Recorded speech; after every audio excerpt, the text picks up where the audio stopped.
Eu tava pensando, Suriname, Essequibo, Guiana.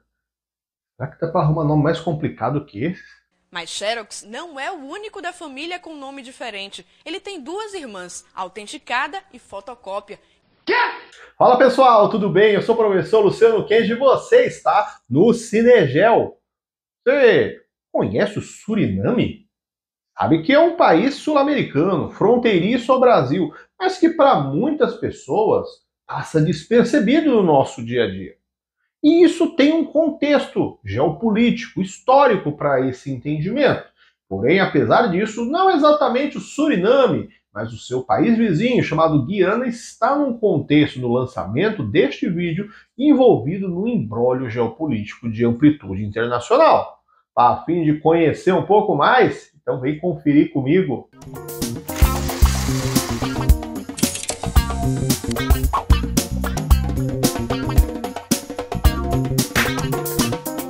Suriname, título original e no Brasil do filme holandês de 2020, dirigido por Dennis Leisner, protagonizado por Rodney Lam e Cirian Goods. O filme se passa no país que dá título ao filme, em meio a um clima político tenso, e acompanhamos Winston, um homem que ficou preso por 7 anos e acaba de sair da cadeia em meio a uma festa para celebrar sua volta para a sociedade e um encontro com muitas pessoas importantes. Winston não tem seu passado detalhado no filme, mas fica subentendido que sua prisão foi justamente por envolvimento com esquemas de corrupção junto com o governo, onde ele atuará como ministro, servindo como uma pessoa que atua em meio ao tráfico de influências e contatos. Ele consegue convencer o presidente a não se recandidatar no pleito eleitoral deste ano. E o presidente acaba indicando justamente o Winston, o que gera uma crise interna entre os membros do governo, pois acreditam que ele pode ser um nome de grande rejeição pela sua prisão. Mas, ao mesmo tempo, sabe-se que Winston é uma pessoa com quem muitos ali devem e realizam favores, tornando-o uma boa opção para transitar entre os meios sujos com as pessoas certas. Mas como a imagem de Winston começa a ser veiculada na mídia, o narcotraficante Virgil fica sabendo dos planos almejados por este contato do passado e procura o primo dele, Steven, um homem que também trabalha vendendo drogas no país, para que ele consiga um encontro entre eles, pois Virgil cobrará uma dívida antiga, ainda mais agora sabendo que os passos almejados pelo candidato à presidência do país aumentarão as possibilidades dele angariar contatos e dinheiro. Winston tem 2 filhos e tenta se reaproximar com a mãe deles, garantindo que a partir de agora ele buscará uma vida nova e quer entrar na corrida presidencial como alguém que limpará o país da corrupção. Mas parece que conseguir a sua confiança será muito mais difícil do que todo o eleitorado do país.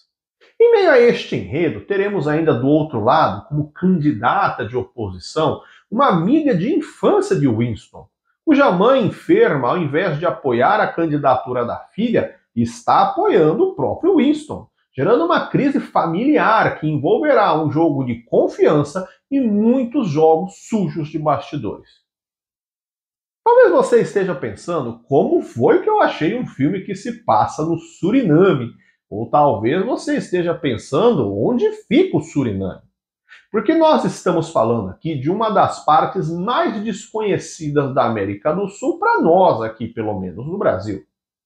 Eu sei pelo histórico com alunos meus, em sala de aula, que alguns de vocês, se eu perguntasse em qual continente fica o Suriname, tem gente que ia chutar na África. Putz, cara. Porque eu sei que você acha que todo país que não conhece fica na África. É verdade.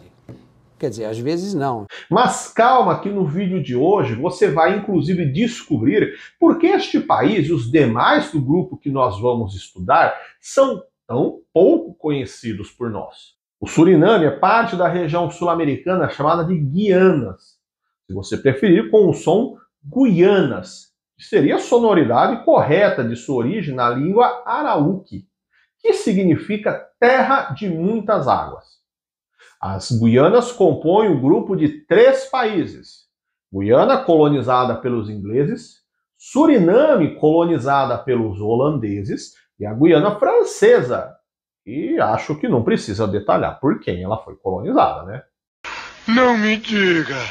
Estes são os únicos territórios sul-americanos que não foram colonizados nem por Espanha nem por Portugal, sendo eles fruto de uma série de discussões internas sobre a delimitação de direitos de exploração, pois Portugal e Espanha julgavam que qualquer ocupação na região seria uma quebra do Tratado de Tordesilhas, acordo que foi assinado entre os dois para dividirem os direitos de exploração da América, mas cuja proposta excluiu outras potências do continente europeu da partilha.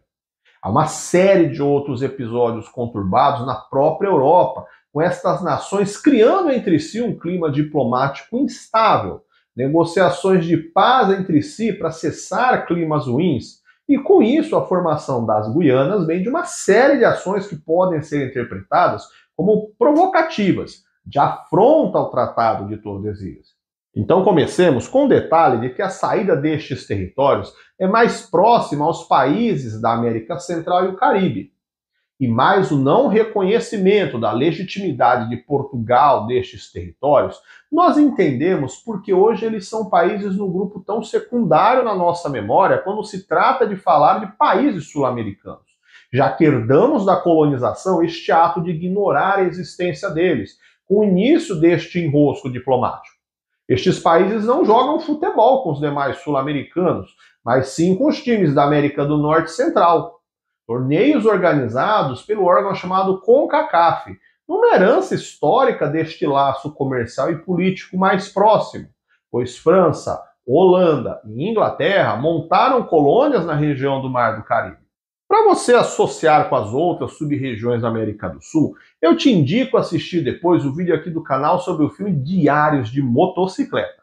O nome Guiana foi associado também pelos portugueses e espanhóis para tentar delimitar e frear uma eventual expansão destes outros países, e criou-se ainda as Guianas Portuguesa, que hoje é o estado do Amapá, e a Guiana Espanhola, região leste da atual Venezuela, chamada também de Essequibo, que já já você vai ver que vai dar um ruim no contexto atual. A economia destes países é baseada nos moldes tradicionais da colonização, com exploração de padrão de exportação de commodities, dando destaque para minérios, como bauxita, minério de alumínio, e a produção de agricultáveis, como cana-de-açúcar, café e frutas tropicais. Dentre os três, na verdade posso falar que são dois países, pois a Guiana Francesa não possui independência, sendo um território francês até hoje. A maior fronteira terrestre da França é feita com o Brasil, assim como o governo francês se define como um país que tem políticas em prol de defesa da floresta amazônica, com estes fatos baseados na consideração da Guiana Francesa como parte de sua composição territorial.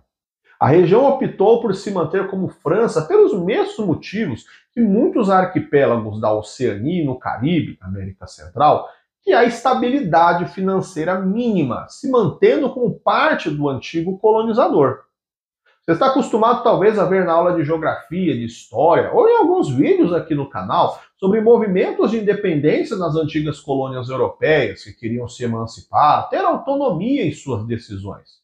Mas aqui vamos falar de situações curiosamente distintas, pois algumas lideranças políticas avaliam que se tornar independente, principalmente na situação de territórios com dimensão pequena, com dificultadores para se manter economicamente com força, não é uma boa, e acabaram ao longo da história ficando nesta estabilidade política.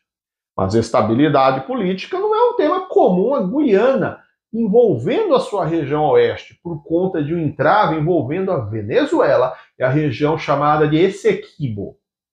A Guiana é um país com uma crescente economia na América do Sul, baseada na produção de petróleo, que foi descoberto em 2015 em doses consideráveis na região de Essequibo, e em seu mar territorial, cujo acesso se dá pela região da Guiana.